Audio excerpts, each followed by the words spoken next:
Now, one of my favorite projection that you've made by far this year is you've kind of weighted the top 100 players. You and Craig Custance, I believe, right? Yeah. And of course, number one on that was not Connor McDavid. It was Auston Matthews. As it should be. Now, and it went over well. It went over extremely well. I'm sure in Edmonton, most of all. Can you, when the model spit that out, were you a little surprised? No, like I look at my model every day. Anytime I input new data, I see what it does. And over the last year, it started liking McDavid a little bit less. And what that means is he's not overwhelmingly number one according to the model.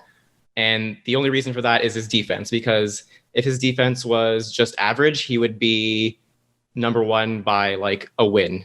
It wouldn't be even close. He'd be in his own tier. That's where he was 2 years ago, but his defensive numbers have dropped a little to the point where it's now a conversation about who the best player in the league is. And it's probably still McDavid. He has the stronger resume. He is very exciting. He has all the talent in the world, but Matthews and McKinnon, they don't have those defensive question marks. They aren't as good offensively, but they have a more complete game right now.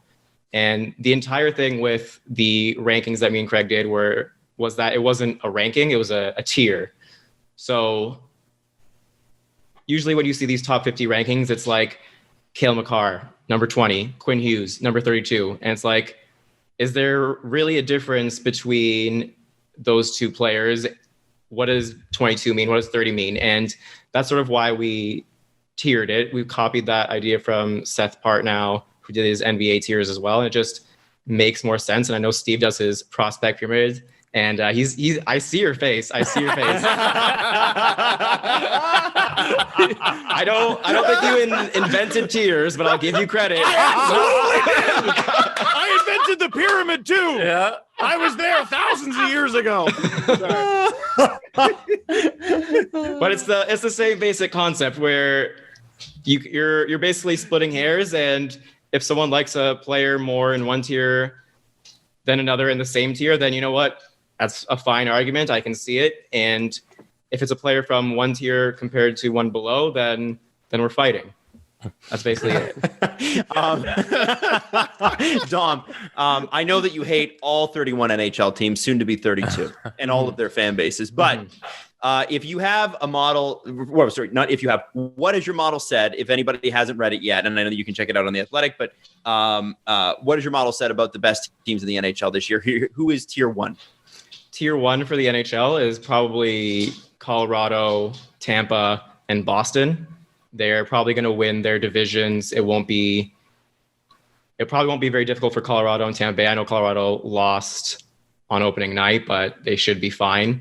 That's probably the top three teams. And then you can make an argument for Toronto only because of their division, and the path should be easy. If they were in the Atlantic, they wouldn't be in that top tier, but because there's 5 other teams below them that are decent but flawed, and then also Ottawa, which is just a bad team.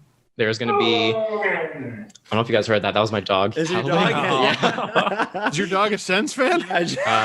Maybe. I hope not. I didn't raise her that way. So Toronto's path is a little bit easier because of the competition in their division. Yeah, it's basically what Vegas has gone through the last 2 years, or maybe not. Maybe last year more so than 2 years, because before San Jose was at least good.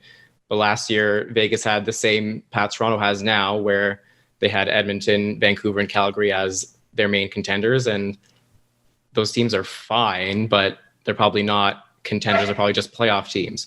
Right. And now Vegas has St. Louis and Colorado in their division. It's sort of like Toronto in years past with Tampa Bay and Boston ahead of them, where I think that tends to skew people's perception of the teams.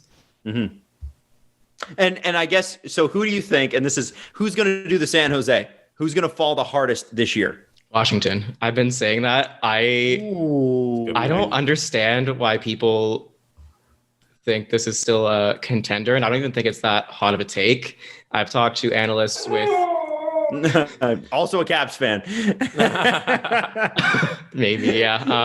I've talked to people with NHL data, and they also aren't high on the Caps either. I don't know if this is the year they collapse, but this is the year they're vulnerable. And they have a coach who's preaching north-south hockey, which is the opposite of what makes the Caps function. So it'll be interesting. I think a lot of people missed that last year their top six wasn't very good. They were all, I think, break even in terms of goals and shot share at 5-on-5. Their power play was below average for the first time in like a decade. So they're old and vulnerable. And that's my San Jose pick.